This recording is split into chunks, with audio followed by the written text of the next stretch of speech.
Well, thank you guys for inviting me. As she's let you know, I'm Greg Clark from Greg Clark Automotive. Been on the corner down here for 32 years.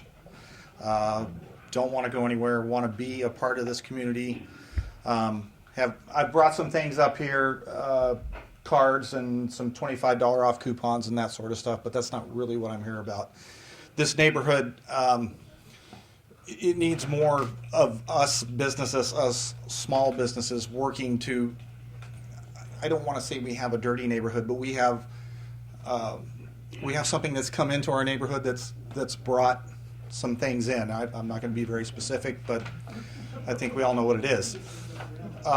We are on the phone when they're talking about the squeaky wheel gets the grease. It is the truth. Make that call. I'm on the phone now. Lately here, it's been better. I haven't probably in the last 2 weeks made very many calls, but literally 10, 15 times a week. Call that 262-6151 number. Report what you see. Don't worry about being called a racist or whatever it is that you're worried about. Pick up the phone and call. What we've learned is if you make those calls, just like the officers were telling us, on the map, our dot gets bigger. When our dot gets bigger, they bring more resources to try and shrink that dot. The way the dot bit gets bigger is recorded phone calls going in saying we have this problem, we have that problem, so on and so forth. So I just can't stress how important it is to pick up that phone. Even if you think nothing's going to happen, pick it up, make the call. It takes, sometimes you get stuck on hold. It takes maybe 5-10 minutes of your time sometimes, but it may very well get something out of your neighborhood, your alley, your yard that is causing a problem, and that will be a deterrent for that person, that thing, whatever it happens to be, not to come back again. Our corner's gotten better, and it's gotten better because we just keep making the phone calls. And I'll tell you guys a little story here that it's to praise our police officers. We had a guy that just passed out in the bowling alley parking lot, or we don't know what he did. He was in scrubs, laying down in the bowling alley parking lot. First call, they came in. And it was the fire department. The fire department came in. They looked at the gentleman, and he said, "No, I don't want any help." They drove away. So I made a second call. They came back. Same thing happened. Somebody else made a third call. They came back a third time. Well, this time they decide to fix this so they don't have to come back again. They're going to walk this guy across the bowling alley parking lot through my back lot, which goes all the way to the alley, and they physically lifted him over the wall and placed him in the alley. This is no joke. This happened last week. And I talked with the officers, the fire department officers. Well, we can't kidnap him. I said, no, you guys call LARK. So you need to know the terminology. LARK is what used to be maybe terrorists, the drunks, the bums that are just passed out somewhere. So if you'll call the police, let them know, and like you said, maybe tell a little white lie. Let them know that there's a problem there. Get the police to show up first, and then some people may not want to do it, but it's very good to go out there and engage with the officers. Talk to them. Let them know who you are, what you do, and build a rapport with them so they know now when they get that call that they're going to come back and they're protecting this person that they talked to. So the police finally showed up. I walked them back to the alley, showed them what fire department did, and they weren't too happy about it, but they called LARK out. They got the guy hauled off. My worry was, in the alley, people are running up and down that alley all the time. Somebody's going to run this guy over. It's going to ruin somebody's life. Not only is it going to kill or hurt this man, but somebody else's life is going to be, changed forever because of it. So that's really what I came here for. I mean, I'd love to get any business I could out of this, but I really do want to help this neighborhood, and I do every day make calls to try and clean that corner up over there. You're talking about tires in the alleys, that sort of thing. You guys have my number. I got a tire guy that comes out and picks up old tires.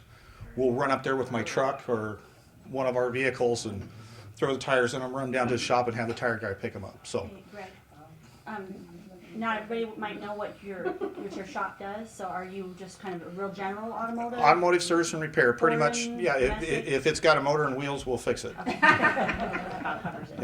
Yeah, we're not real picky. But yeah, anything we can do to help. We offer rides. We're not a shuttle service, but if your car needs repaired or anything like that, we offer rides. We'll pick up your car, we'll bring it in so you don't have to deal with some of the traffic issues that we now have. And like I said, any help that we can help out with the area, let us know. We've got help. Thanks, Yes. Greg. Take your car to Greg Clark. I have a great story about Greg Clark. Before my husband retired, he would take the bus, or when the light rail came, he'd take that down to City Hall to do his job. He parked his black Ford Ranger over right in front of your business. They have a big billboard there and stuff like that. So one day they were doing something with resurfacing the lot or something. Of course, Frank didn't know about it.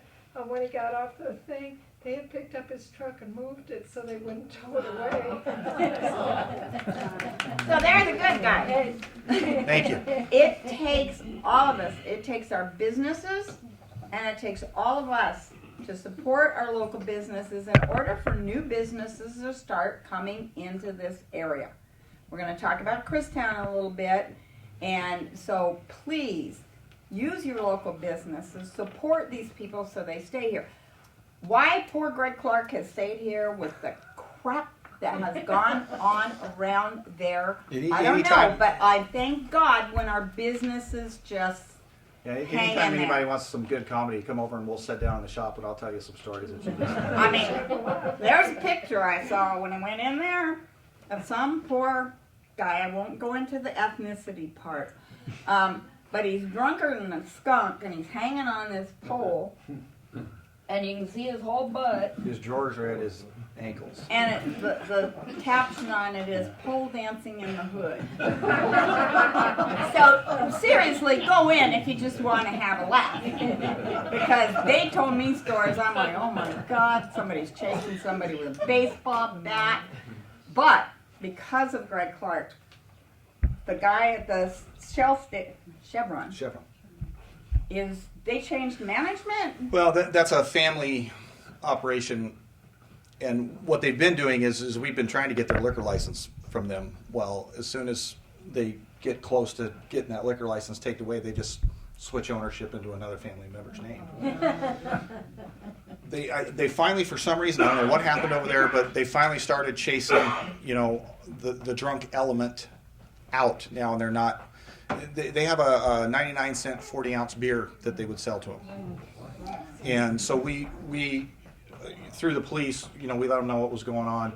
So now they've actually decided that that's not a good thing, and they're starting to chase those guys off. So that's a little bit of a help. I know the girls over at Steingard are a great help. They call, they do everything they can. So the gas station, I think, is less of a problem than it was, but time If will we tell. want to be a classy hood, we got to get classy people. Yeah, that's right.